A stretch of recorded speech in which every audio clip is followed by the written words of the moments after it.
Hello and welcome to At the Leadership Table with retired Major General Jim Hoyer. Oftentimes people hear the word leader and they think only of political leaders, but leaders come in many forms, and that's worth exploring. I'm Jim Hoyer, born and raised in West Virginia, a husband, a father, a new grandfather, and a retired military leader, serving for over 40 years in public leadership for our state and nation. Now, the most important mission I have going forward is to educate, motivate, and empower our next generation of leaders. At the leadership table with us again today is Dr. Danny Twilley. Danny is Assistant Vice President of Economic, Community, and Asset Development for West Virginia University's Brad and Alys Smith Outdoor Economic Collaborative. Man, that's a lot to cover, Danny. Danny has been one of the leading voices behind initiatives that have helped to attract talent back to West Virginia or to West Virginia for the first time, to help strengthen our communities at the base level and grow West Virginia's outdoor economy, which has so much potential for the state's future. Most recently, he's been a part of launching Ascend Heroes, which we're going to talk more about here in a few minutes, a new initiative aimed at bringing military veterans to West Virginia to build the next chapter of their lives. Danny, it's a pleasure to welcome you back to At the Leadership Table. Well, thanks for having me, General Hoyer. It's always a pleasure. So, Danny, you're going to have to answer a question again, now with a different answer. Please share with us a standout moment when you learned something really important about leadership. Yeah, this one, even after the last time we talked, this question just kept resonating with me because I was like, it's something you constantly are thinking about. And I'm going to give it in twofold here because I don't think there's one that will kind of encapsulate it. But I really think it's about the people that you surround yourself with. And I'm always, we kind of have a philosophy in our work that we do is you hire people that are humble, hungry, honest, smart, and purpose-driven. And if you can find that mixture, right, and you can then empower them and get out of their way, then they're the ones who kind of take the ideas and they implement them and then they execute at the highest level. And I think we've been able to prove that with some of the programs that we've developed and run, and it's all done in partnership. So I think that's a really important one for us and the way that we've done it. And I could go through every one of our team members and kind of highlight how they fit that criteria. And then the other one was, early on, probably about a year or two into this work, we sat down and we created some guiding pillars. And these aren't really the things that we think about any day, in terms of the direct work we do. But these are the guiding principles that what it means to work for our unit and ultimately means to do this work. So we kind of created 8 principles and we continue to test those on a daily basis. So I think, any org and in our work particularly is creating those guiding principles, test those and always fall back to them. And one of the ways we do that, almost every presentation or that we do as part of our work or with a group, is we start with those guiding principles to make sure that they are still true to who we are and what we do. Those are two great points, and I have had the experience of working with your staff, so I know exactly what you talk about. There's some dedicated folks, really talented folks. So for those folks who might not have heard our conversation the first time, and as a refresher for those who did, give us the background and the fundamental understanding of what Brad and Alys came to you and then Gordon Gee at the time, and tell us about Ascend and the concept of Ascend. Yeah, so I mean, really, the idea behind it was to, utilizing some trends that were happening kind of nationally, and how to utilize those to address some of our major challenges by building on our assets, right? And that's kind of the magical combination. So really, the idea was that more and more people were having the ability to work remote, and think Brad Smith, now President Smith at Marshall, was from Silicon Valley. He was watching this kind of transformation happen, and he kept talking about 25% of his company and his colleagues and counterparts and friends who are running tech companies. I mean, these are large scale tech companies. I mean, and they all had a lot of employees that were working remotely. Right. And so he's like, well, that's a trend that has been relatively consistent. And this was kind of before COVID. This thinking was already in place. What COVID really did was kind of normalize the idea of working remotely and hybrid. And so you take that idea and you start seeing this trend of what young people are interested in, and even people who are kind of in that stage of reevaluating priorities.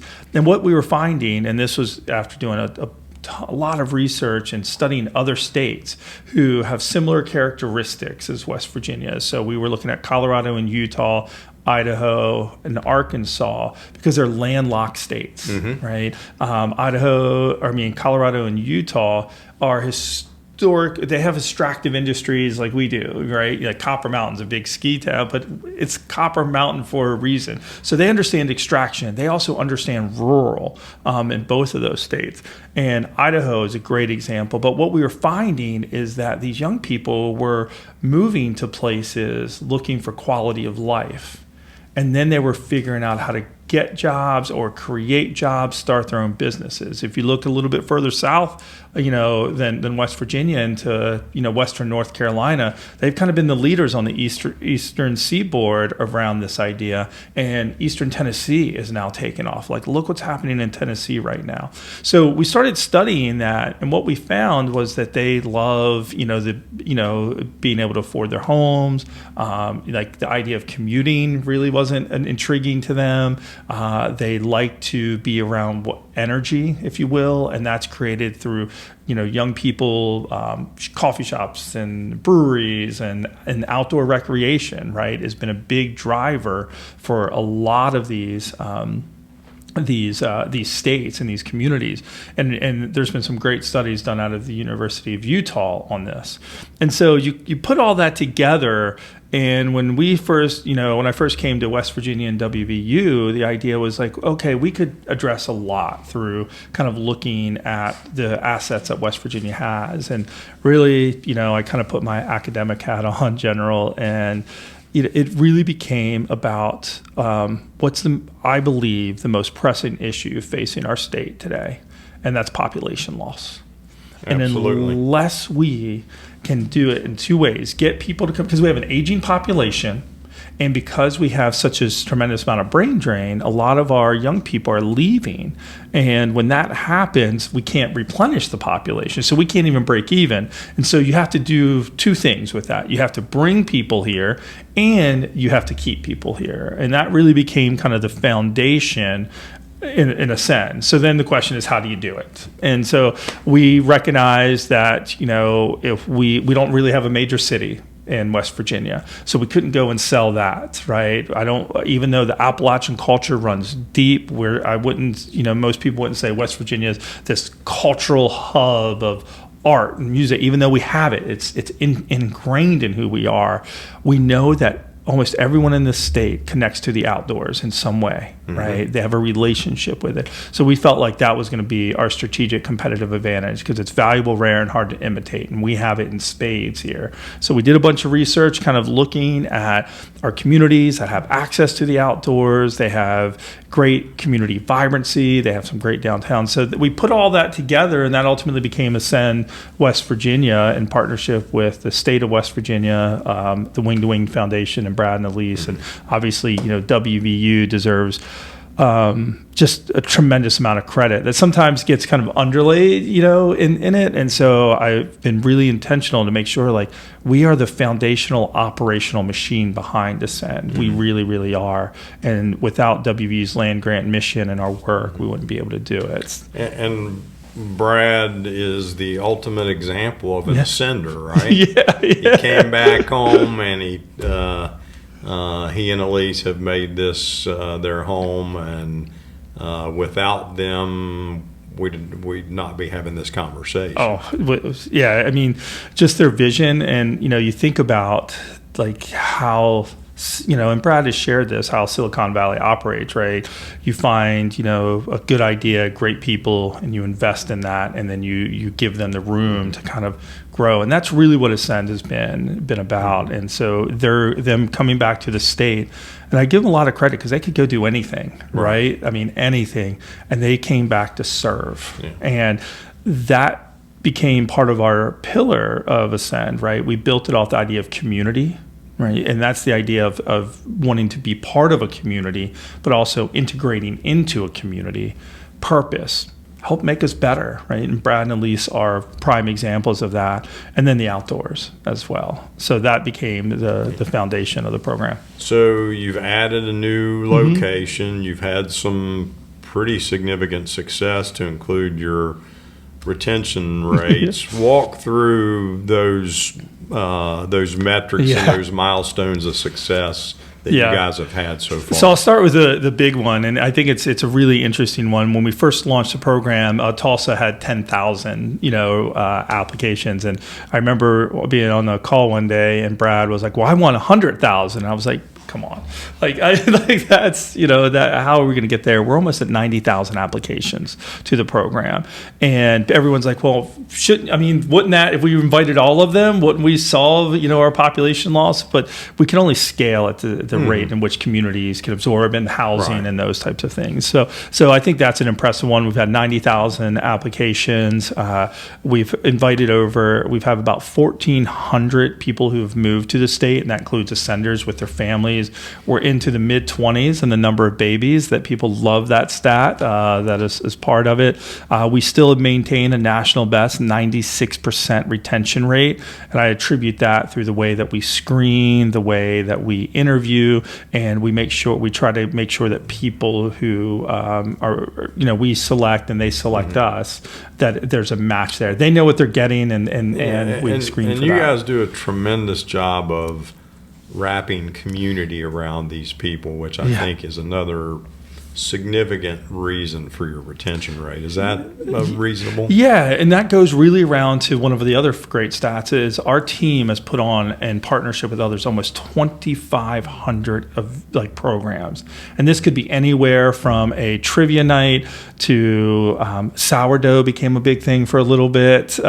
Paint nights became where they try to become the next Bob Ross, to anywhere from whitewater rafting trips to backpacking trips to biking trips. So it's a little bit of everything. And I think putting on all those types of events really help you create friendships, because when you're in a room, it's very easy to ask, hey, where are you from? Or how long have you been here? And that creates kind of a connection and a friendship as well. So I think that's been a big part of it. And then I think the other great stat for us is that about 40% of the people have purchased homes. So about a year and a half, 2 years into the program, we learned this from another program that was doing it. They accelerated the financial incentive if someone was willing to purchase a home. And so we did that. And what we know is that that shows an intention to stay. Right. It could be 2 years, it could be 4. So about 40% of the people are purchasing homes, and that obviously fluctuates somewhere in the high 30s to low 40s. But that's a really powerful one that we're really proud of. So a concept that we started talking about, I don't know how many years ago this was, but it's been a few years ago, was how do we potentially apply this to the couple 100,000 service members a year that come off of active duty in a state that's got the highest percentage per capita of veteran service, that's very patriotic, So you've been able, along with Brad and Alys and Chelsea Ruby, secretary at the state level, pull this thing together finally. So tell us about the next version of Ascend and what that's going to mean. Yeah, so I want to lead into that question because I think it's an important one. Is around early 2022 is when we had this, and what we're going to talk about is Ascend Heroes is really is I'll give you the credit because you were the one who kept pushing us to think about. We have by per capita, we have the highest number of, military service members with the least return home rate. And I remember when you shared that, right, for all your years in the National Guard, I mean, you're like, we produce more veterans. So our state is super, committed to this country, to our military branches. But when they finish, we can't get them back home. And we kept talking about the ideas of the skill sets that they create. They know how to show up, right? They know how to work hard. They know how to work in a team. They understand what it means to be part of a community.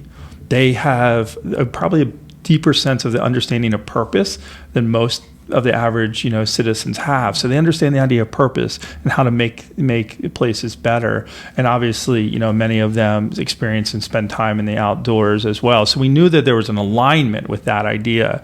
And so, this program is really a testament to perseverance because we applied for a grant to get it started and it got denied. Right, we didn't get it, and so some of the people at the grant agency were very like, no, we think this is a good idea. Can you all kind of recraft it and resubmit? So we were like, all right, we'll do that. Got denied again, right? And so we're like, okay, well, let's fix it one more time. And so we did, and we still didn't get it, right? And so we're like, all right, well, fool me once, that saying goes. Yeah. And so we kept on kind of thinking through, okay, how do we partner? So we started working with some of our state colleagues to try to pull this program off. And we're very fortunate that the legislature allocated some funding to the National Guard, and and it was through that we were able to form a partnership. So this idea happened back in 2022, and probably even late 21 we started thinking about this, but it wasn't until 22 we really kind of we put everything around it and we really started, but it takes time. And sometimes the timing's just not right. And that's but we knew the idea was great and we weren't willing to quit on it because we knew we had something. So, fast forward, we've got funding. We created the agreement with the state, the National Guard, Chelsea Ruby and Secretary of Tourism's at the table and WVU. And so we were able to launch Ascend Heroes, just beginning of May. And so we couldn't be more excited. And the whole idea is that we are going to work to try to attract veterans back to the state. And so it could be as they can apply for the program as they are getting out of service. So they could still be actively serving and they're getting ready to transition out, or they are retired from the military and they're looking to move back. I think one of the key differentiators is that you've talked about it. I mean, for so long, is that we have about 29,000 jobs opening at any given moment in the state of West Virginia. Right? You spent a lot of time on the phone traveling, and what was one of the number one things people always said to you when you talk to business owners?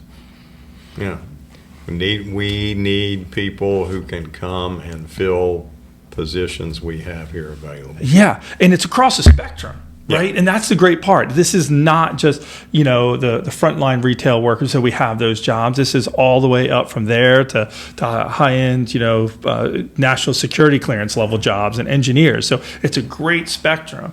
And what this program is allowing us to do is to kind of expand Ascend's thinking from remote and hybrid work into allowing these veterans to fill in-person jobs. Right. And so I think that's going to, as we start getting traction under it and we start developing those relationships with companies who are saying, well, we need someone with national security clearance. Well, one of the best ways to have that is going through certain levels of the military. So how can we go and help them fill those 29,000 jobs? So I think that's a really cool part of this program. And the other piece is all our programs are like this, but we know it's really important is that that not all of them might not have jobs. So they might, because that's a pretty big transition. And I've learned a lot by spending time with you around what it means to be a veteran. They're used to being told what to do almost every step of the way, right? That's how you all, have, that structure's built. And so they might not know what they can do in terms of transitioning from that military experience into the civilian world. So we're going to work with them to help shape their resumes. Also, if they don't have a job when they're coming out, we can also do some career coaching with them in order to help them find jobs in West Virginia, whether it's remote, hybrid, or in person. So I think that's a unique component. So tell us a little bit about the immediate next 12 to 24 month objectives on how many veterans are you trying to get in place across the state? Yeah, so we're looking at about 125, or I should say in the next 12 to 16 months is really. So we're going to be about 145 is how many we can recruit with this initial seed funding. Okay. The great part is when we look back, we already had, when we announced the program, we had about 80 applications already in our pipeline from veterans, right, before we announced the program. So we know that we're going to be able to get there. We're going to be able to get those. I think the other great thing is when we made the announcement, before we've walked off the stage, we already had one application. Right. And so I think, so our goal is within the next 2 years is to kind of have them either in West Virginia or on their way into West Virginia in terms of, it takes a little bit to move. And what do you envision both with this program, but also success you've seen with your 1,400 ascenders related to spouses coming and also taking on not just jobs and careers in West Virginia, but also becoming a part of local communities? Yeah, I mean, oftentimes the partners and significant others might be the most valuable asset, right, in terms of when we invite these ascenders in. So, a lot of our programs are open to the families. We don't, isolate that to just the ascender. So I think, one of the ways that we can improve is how do we help, with those spouses and those partners find jobs or, be kind of a larger part of that community. So, because they have skills and talents as well. So I think, we've tried and attempted in ways to do it, but oftentimes when they move, they have their structures in place. Very few times do we find a family move where they're just moving because one person has a remote job. There's usually some sort of combination, particularly in that family dynamic. Either one doesn't work outside the home, they both work remotely, one has a job in the state and the other works remotely. So there's usually a combination. But I think, long term, as we know, sometimes companies have, kind of call back to the office, is what we know is that when that happens, we find ways in which we can help them find local jobs. And we have a ton of those success stories. They're like, I don't want to leave. I just got here, or I love this place. I'm not going. So I think, continuing to do that, particularly with Ascend Heroes, the family unit's very important. But I also think in making sure that we're incorporating them into the larger veterans community as well in the state, and making sure they're connected to that. We already had a veteran out of the Eastern Panhandle reach out to us and wanted to make sure we were aware of some other programs throughout the state. So I think as we start building momentum in this direction, we're going to get a lot more support from other groups besides just us. So two pieces come to my mind. I want to pull them together and then have you answer with some thoughts on that. One is, the population loss has been tremendous. I remember, in Charleston, West Virginia, at one point there were 85,000 people in the city limits. Wow. Now there's 45,000. We've gone through these challenges. You guys have done a great job of taking the outdoor economy construct and the value of what we have here, pulling those things together.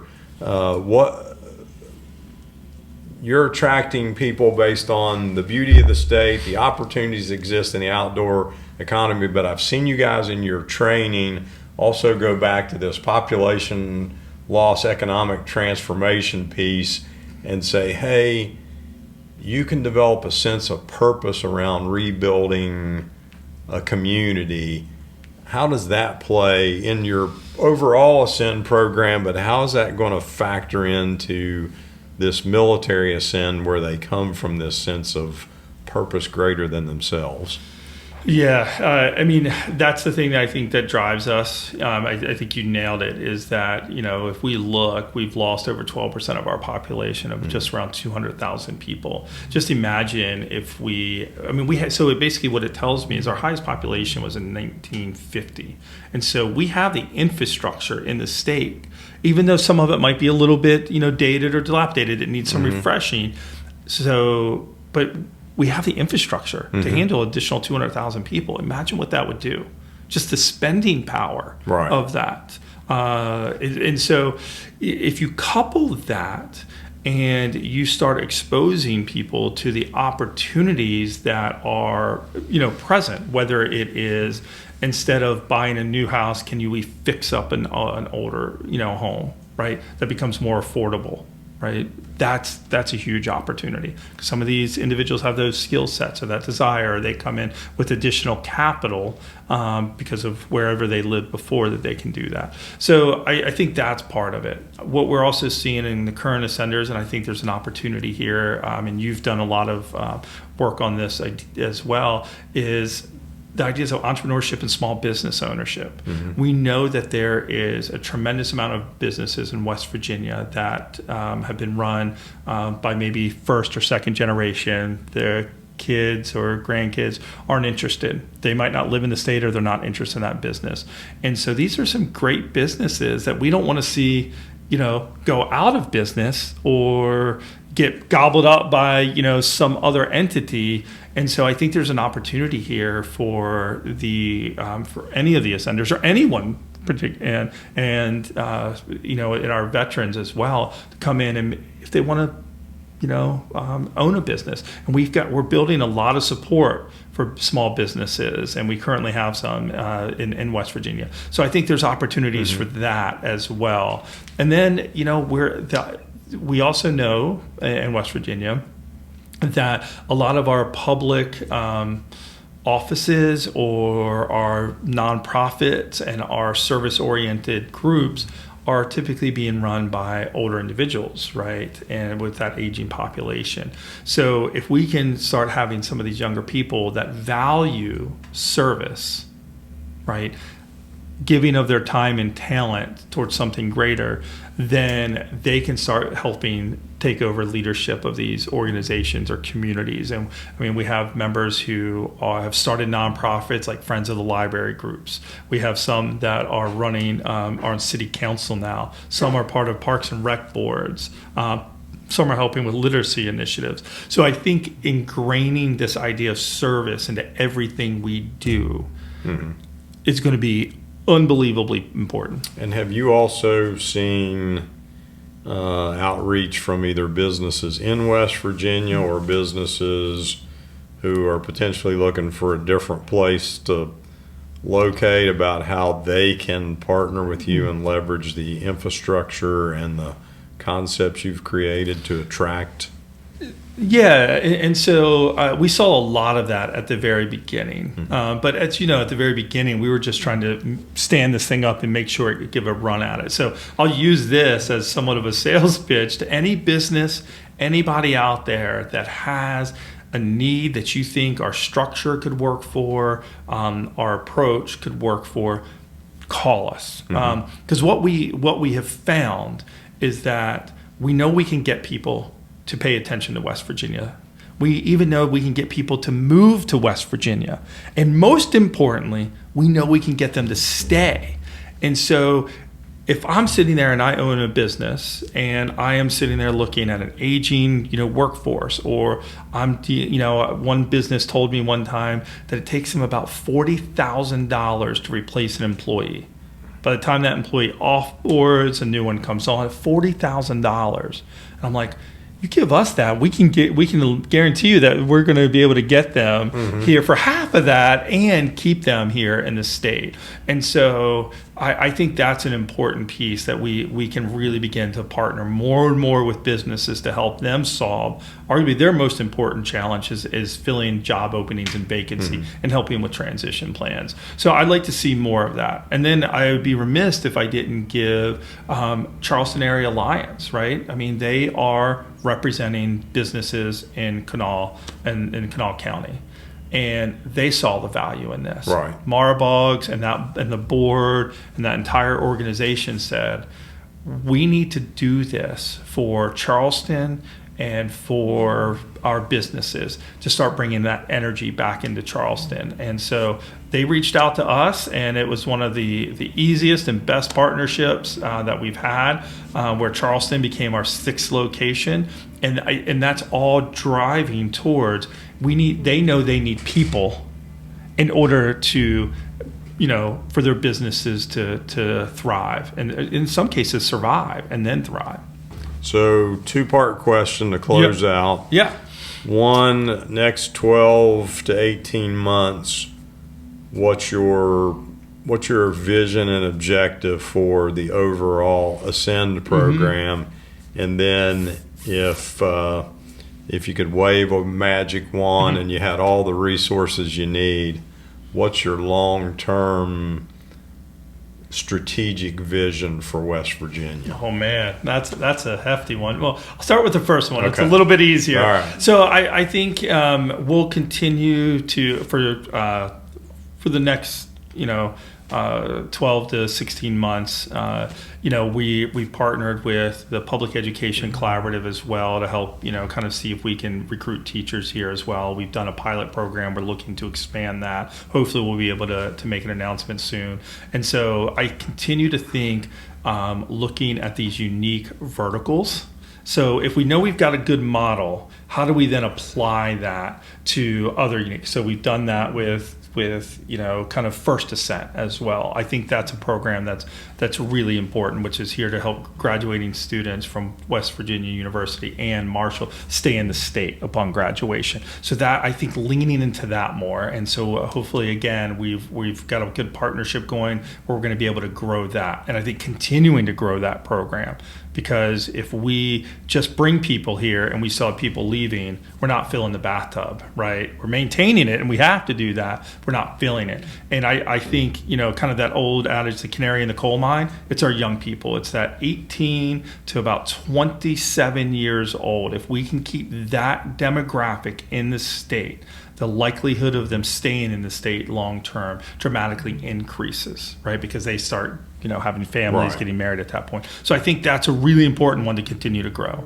I think, and then continuing to grow these other verticals, in terms of Ascend Heroes, we're putting a big, heavy focus on that. We've got another project that hopefully we'll be able to announce very soon that will go to solve one of the largest, workforce challenges in the state.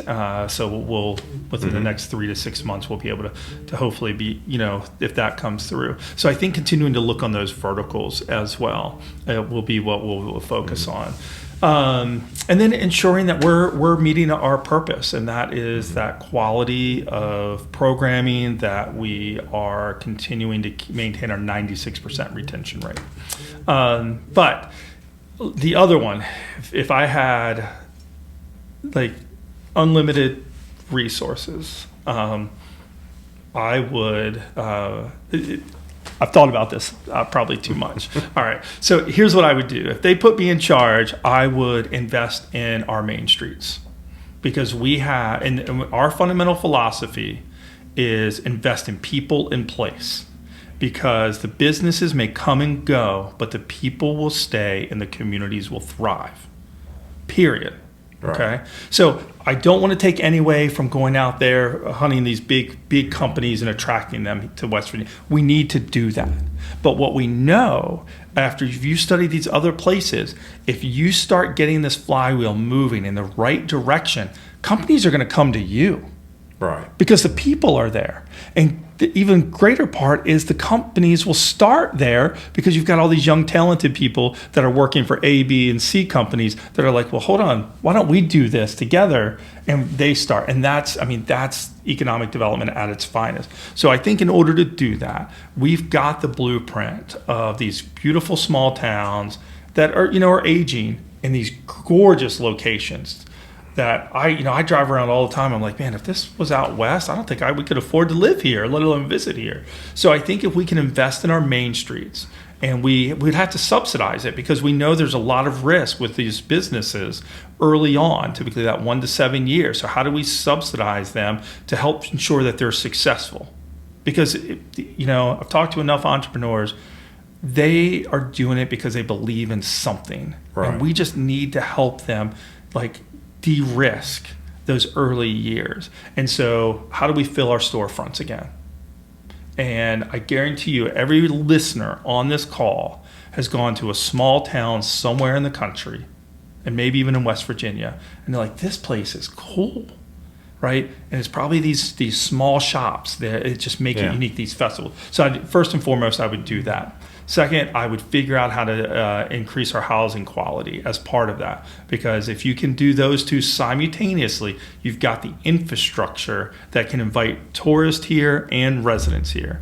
And then I would go on the biggest marketing campaign of focusing on bringing talented people here, saying, and whatever it takes. You have a business and you're striking out in California, come here. You're striking out in Pittsburgh, come here. You're striking out in all these, come here and put that safety net around them and just attract the living bejesus out of people. Yeah. And then the final thing is, I think I would continue to invest in our outdoor recreation assets.